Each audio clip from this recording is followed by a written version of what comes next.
In the name of the Father, and of the Son, and of the Holy Spirit. Amen. This morning's Gospel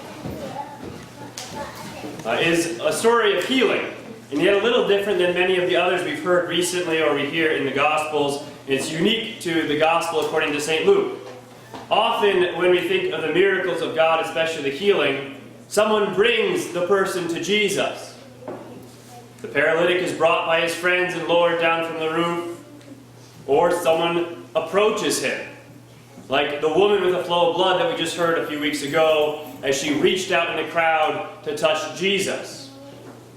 Parents bring their children, or go and try to bring Jesus to their children.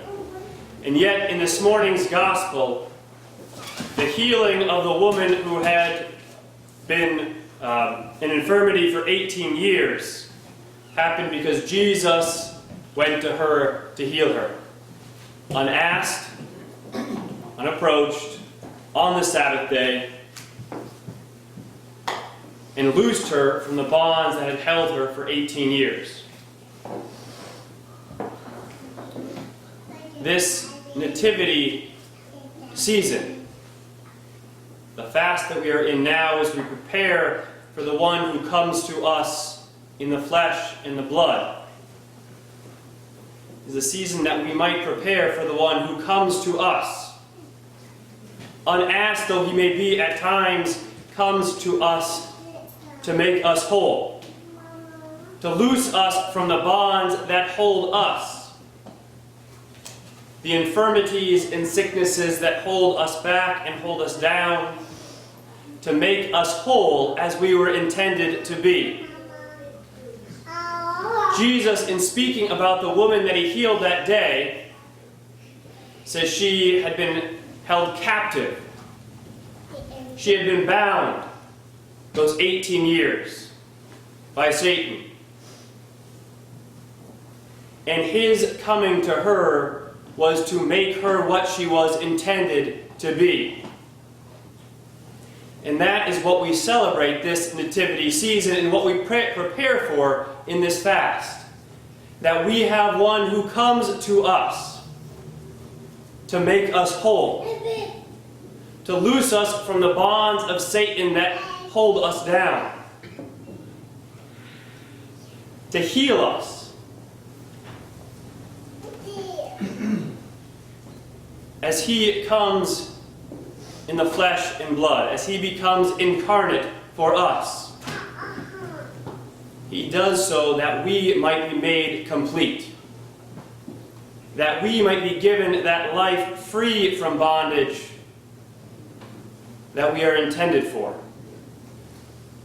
that we might, like that woman on the Sabbath day, be given a healing that frees us. We sing this sometimes in these Advent months, especially as in the Western Church, but many of us know the hymn, O come, Emmanuel, and ransom captive Israel. That is what we prepare for this season. That one comes to free us from the captivity by which we are bound. To free us from the sicknesses that we have. The sicknesses of body even, yes, but more importantly, the sicknesses of our soul. To free us from the sins that bind us, that we might be set free to live a life in Jesus Christ. That we might be set free to live a life that knows no end. And so our nativity fast and our nativity season is one in which we celebrate a God who does not say to us, as we talked about last week, here, you need to do this and this and this and that, and then it's all done. But rather we celebrate a God who comes to us to say, you are set free. You are set free to live a life that has been appointed and anointed to you, a life in Jesus Christ, that we might live the life of love that he has given to us, free of those bonds that hold us. And as we prepare this nativity fast, let us prepare our hearts and our minds and our souls to receive Him fully.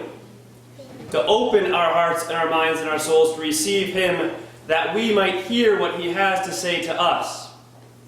That we might hear what that life is to be that He has given us to live.